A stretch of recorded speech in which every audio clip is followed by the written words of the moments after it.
Welcome back. So here we are tonight, and we got something, of course, a little bit different than everything else.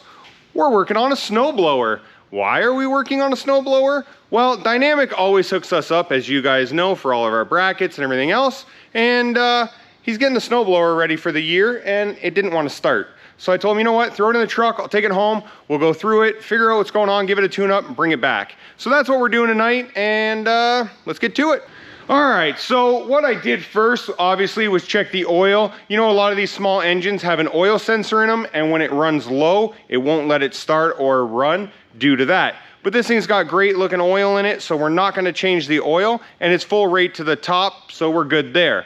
Next thing I wanna do is when you come over here to the prime button, usually on these little motors, you prime them a couple times. Well, you can hear that air leak, and I'm assuming that with that air leak, it doesn't allow it to get a vacuum to suck the fuel up. I did come down here to the bottom, right there, and I loosened this little 10mm bolt right here, and there is fuel in the bowl, so we know that fuel is getting from the gas tank up here down to the carburetor bowl, but I'm assuming it can't get back up because of that air leak here. So we're gonna pull the gas tank. There's 2 bolts on this side, 2 bolts on the other, and once the gas tank is off, we'll get down to that carburetor, see what, you know, going on with that line, and then we'll jump over, clean the spark plug, and see what's going on there.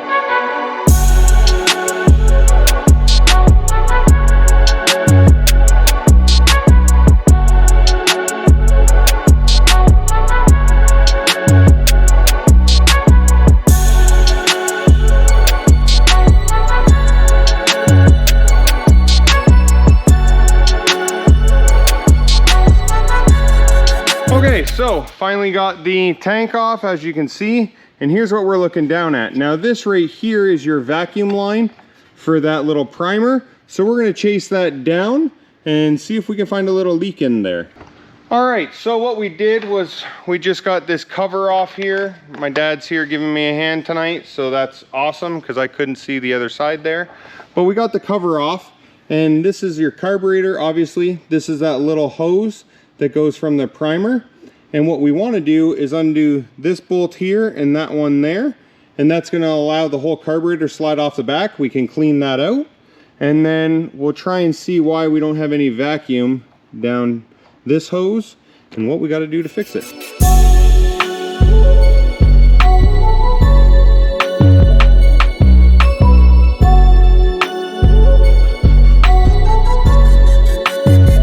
Alright, so as you saw, we just got the carburetor off, and I took off the bowl here on the bottom, just this one screw here, and our gasket, our O-ring, was ripped, so that's an issue.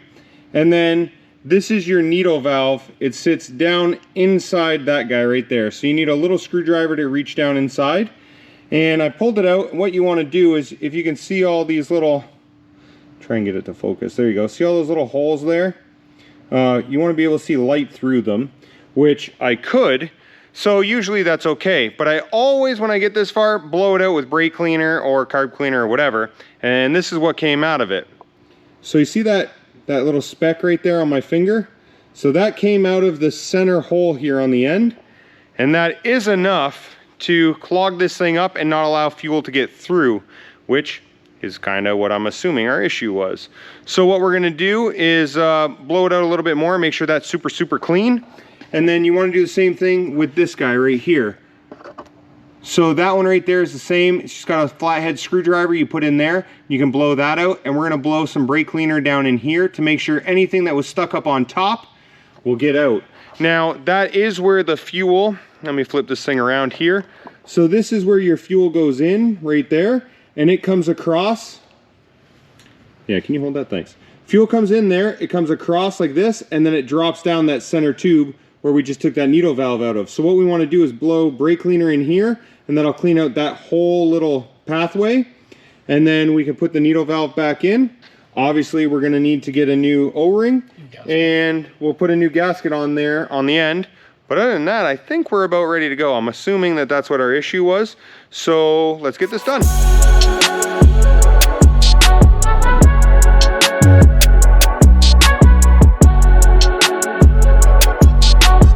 All right, so we're out here, and Dad went down today and grabbed our new gasket for the fuel bowl, so we're going to throw that on and hopefully turn around and fire this thing up. So yeah, let's do stuff.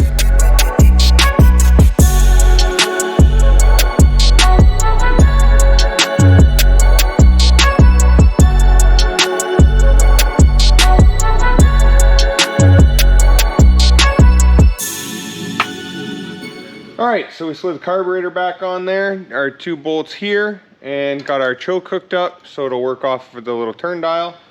Now we need to put this back cover back on, put the gas tank back down there, and we're about ready to fill it up with some new fresh gas.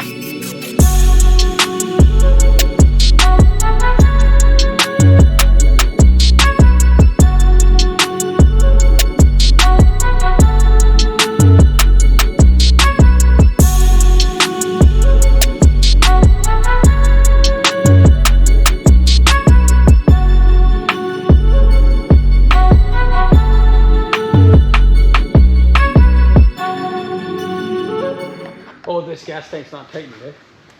And these 2 screws over here have to be tightened. Okay. So. Are you set? Yep. I got it.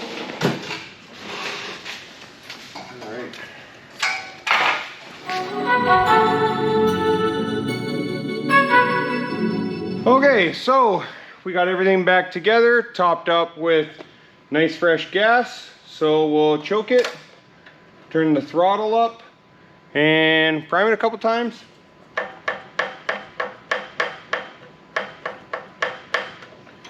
Let's see if it fires.